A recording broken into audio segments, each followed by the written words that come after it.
everybody to Mishmar here at the Kollel. So, in this week's parsha, we get introduced for the very first time to Moshe Rabbeinu.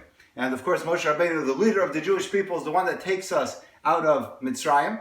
And the Tiferes Yisrael is one of the classic commentaries on the Mishnayos, and he has an unbelievable story in the end of Maseches Kiddushin. It's a very long piece. Usually he writes pretty short stuff. He has this long story at the end of Maseches Kiddushin about Moshe Rabbeinu. And the story goes like this, that after Moshe takes the Jews out of Egypt, so one day there's this Arab king, and he's interested in finding out more about Moshe Rabbeinu. So he sends his artists that are tremendous, they're tremendously accurate, to go into the desert, find Moshe Rabbeinu, and today you would just say, take your phone out and snap a picture, but they didn't have that back then. So he sends the artist to go and to bring him a painting of Moshe Rabbeinu. So they go and they make what they say is an accurate painting of Moshe. They bring it back and they say, this is the leader of the Jewish people, this is Moshe.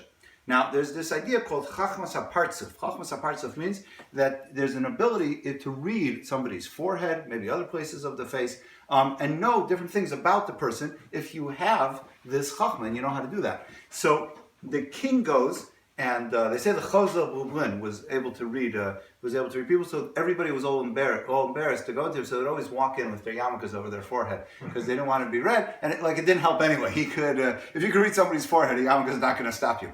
But anyways, so the king had these people that knew how to do this. So he got, and apparently even gets transferred onto a painting.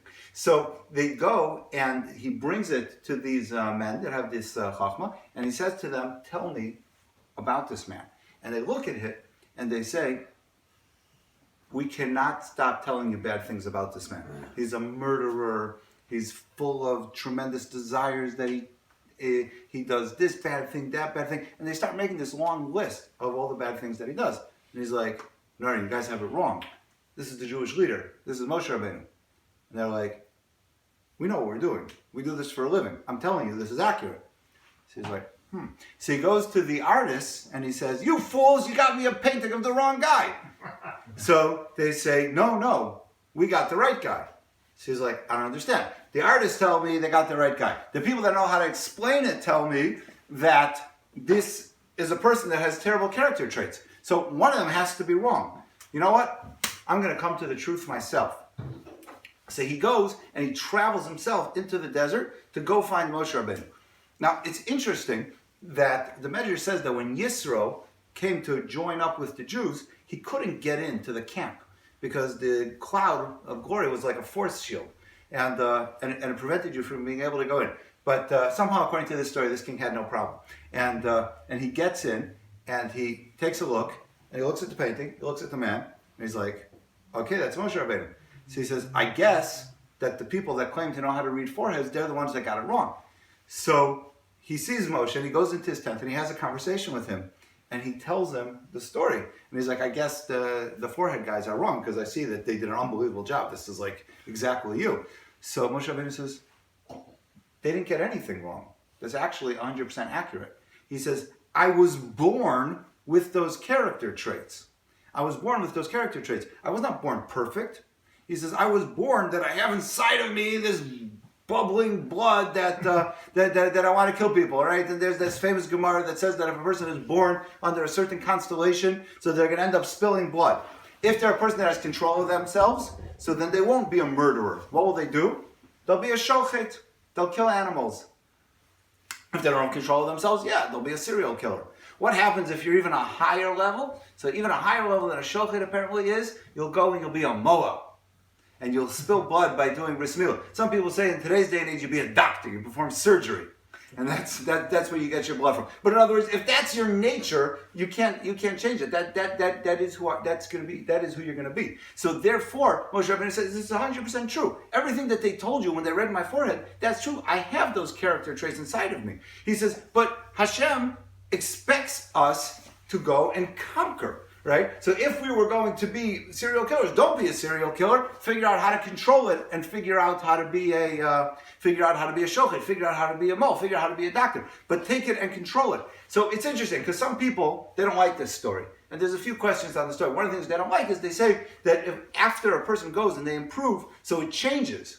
whatever the lines are on the forehead, that would change. And therefore you wouldn't look that way anymore. But apparently not according to this. So this story, by the way, it's a little bit controversial. There was even somebody that printed a Mishnayos, and they took this whole part out of the commentary. They left it out because they took issue with it. They felt that it was wrong. But this is the standard. It's printed in the standard Mishnayos. So maybe it's an accurate story. Maybe it's not. I don't know. But so anyways, so he comes to Moshe Rabbeinu, and Moshe Rabbeinu explains to him that actually it's 100% true.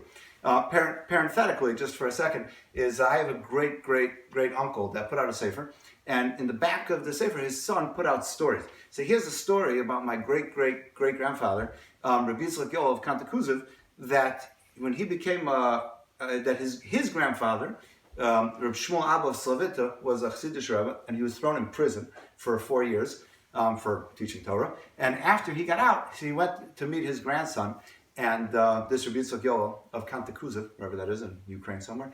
And he said to him, when you meet a Rav, so if you want to test your grandson who's a rabbi, so you open up a Gemara, you see how well he knows how to read a Tosfos. He says, but a Rebbe, how do you test a Rebbe? You see if he knows how to explain the Zohar. So I want to ask you a piece in the Zohar to explain it to me. So he says, okay. So he says there's this piece in the Zohar, Parshas Balak, that says that there was a Yenuka, there was a young child, and he met Reb Yossi and Reb Yitzchak, and he didn't say shalom, he didn't say hello to them. So his brother said, what are you doing? So he says, they didn't say Kriya Shema today. So they deserve to be excommunicated. They didn't say Kriya Shema today. They're great rabbis, they don't say Kriya Shema, that's why I'm not talking to them. So the rabbi said he's actually correct. We didn't say Kriya Shema. The reason why is because we got very involved. There was a mitzvah to a chas and kala were getting married. They had absolutely no money, the bride and groom. So we were going around, we were collecting money for them. And because of that, we were actually exempt from davening. And that's why we weren't able to say Shema, because we were so busy with this mitzvah.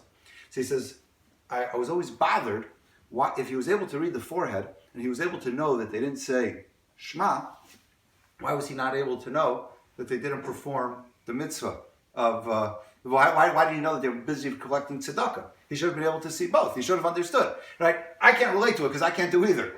But if you could actually read somebody's forehead, you would think that you would know enough to be able to know that why it was that they didn't say Shema. So he says, does Zayda really want the answer? He says, yeah, of course, I want the answer. So he says, it says in the writings of the Arizal that there are certain mitzvahs that we have set in a certain time. So like, for example, Shema, every morning, every night, there's a mitzvah to say Shema. So the way that it works is that when you say Shema, so there's some kind of sign on your forehead that shows that you said Shema. That sign stays there until the next day or the next time that mitzvah comes around. The next time the mitzvah comes around, now you're obligated again. So the mitzvah's gone. When you say Shema, then the sign comes back again on the forehead. He says, but so therefore, yesterday they said Shema. This morning they didn't say Shema, so it left.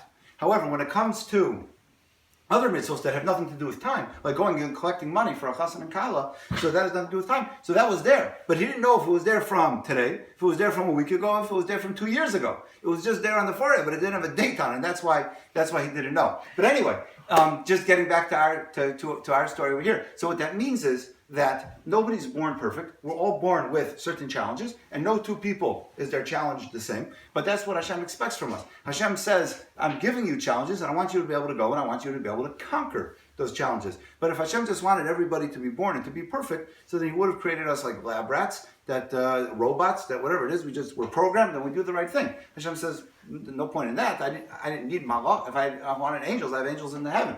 So he gives us all of our challenges, and our job is to take all the challenges that we have in our life, to conquer those challenges. And even though it'll still be clear from our foreheads that we were born with difficulties, but we overcome those difficulties.